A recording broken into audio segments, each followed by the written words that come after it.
So, hello guys! Welcome back to RNG Surigao. So, nagbabalik po ulit kami sa mahabang panahon na kami po ay hindi nag-upload ng video. Wala na po munang intro ngayon at update lang po muna tayo. Short video lang po ito at update lang po namin sa kung anong naganap sa mahabang panahon na kami po ay hindi nag-upload. So, sa last video ko po, pinakita po namin na gumagawa po kami ng poultry house. So, gumawa po kami ng poultry building kasama po ang papa ko, papa ng girlfriend ko at ang girlfriend ko. So, kami-kami lang po yung gumawa ng poultry house na po ito. Ito po ay intended sa broiler chicken na 35 to 45 days chicken.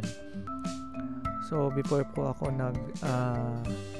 nagtayo po ng bahay manukan ay nauna po akong humanap ng madidisposan ng manok kasi sanay po ako na sa baboy dati nung nagpipigiri pa kami, wala pang African swine flu, ay meron po kaming piggery at tinamaan lang po tayo ng African swine flu na sakit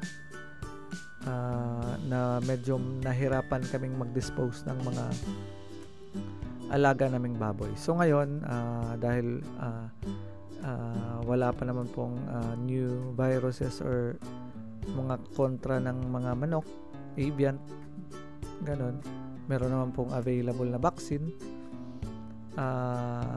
Humanap na po ako ng client para kumuha po ng mga alagang manok natin. So gumawa po kami ng bahay manukan at ito po ay estimate po namin na magkakasya ng 400 to 600 heads ng broiler chicken.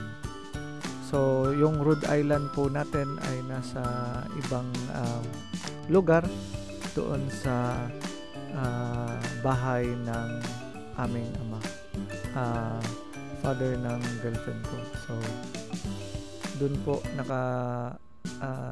lagay yung ating mga Rhode Island kung saan sila po ay nangingitlog na sa ngayon. Free range lang din po yung setup natin doon at itong tutuunan namin ng pansin ngayon ay itong broiler house, chicken house. At yun nga, on and off po yung orders natin ng BSF kasi nga po sa area po na ito ay wala masyadong signal at bumababa pa po ako ng bukid. Hindi naman sa bumababa na walang daan. Meron po siyang farm to market road. Kaso nga lang po yung buong community nito hindi pa siya abot ng cellphone signal. Meron lang pong specific na location kung saan pwede siyang mag one bar. Pero hindi naman po pumapasok yung internet. So bumababa po kami ng mga PisoNet kung saan pwedeng makapag-signal. Ayun po ay gamit naman po yung mga hyperbolic antenna para ma-boost po yung signal ng internet. So ngayon dito po muna tayo sa chicken house. So ang chicken house po natin ay ganito na po yung itsura. Tapos sa unang batch po ay bumili po kami ng 200 heads ng chicks, broiler chicks. Tapos nung sumunod na week ay kumuha rin po kami ng another 100 heads. Yung 200 po sana ay intended po sa December 25 or pang December namin na November pala. Then yung kasunod na week is for December. So yun nga po yung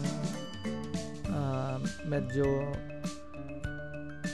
dahil new pa po kami sa pag-aalaga ng manok, yung design po ng bahay ay hindi po siya effective dito na area kasi pinasok po kami ng aso.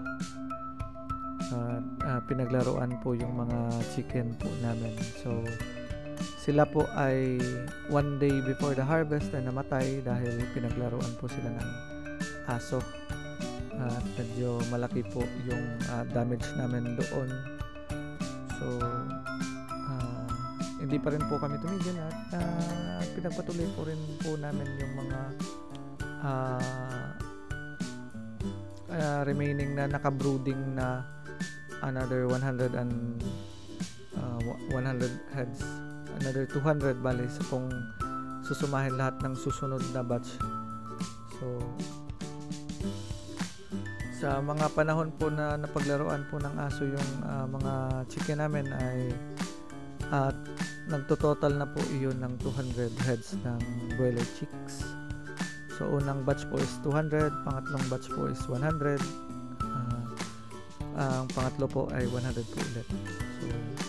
So sa last 2 weeks po na ngayon, hindi po kami nabigyan ng broiler chicks kasi marami pong ganap sa producer ko dun sa Cagayan de Oro kasi yung galing yung mga broiler chickens ko, broiler chicks. So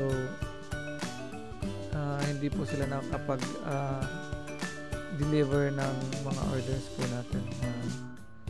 So medyo na tight yung schedule natin ngayon. Nagpo-problema ako.